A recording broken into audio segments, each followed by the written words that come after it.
Do you know many people are having trouble with starting their Peg Perego Polaris RZR 900? Don't worry. In this video, we'll show you how you do this. Let's start. Step 1. Charge the battery. Charge the battery for 18 hours before first use to get it ready. Step 2. Use included battery. Use the included Peg Perego 12-volt rechargeable battery and charger only. Step 3. Assemble the vehicle. Assemble the vehicle, allowing approximately 45 minutes for adult assembly. Step 4. Operate outdoors. Operate the vehicle outdoors to avoid damaging your indoor flooring.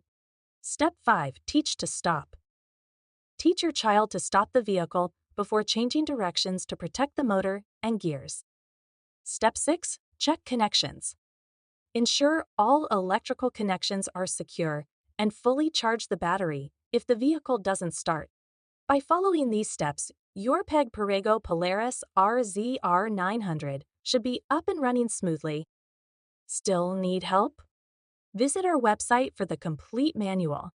There you will also find questions and answers from other Peg Perego users. Did you find this video helpful? By subscribing, you help us continue to answer users' questions. So, subscribe to our channel. Thanks for watching, and see you in the next video.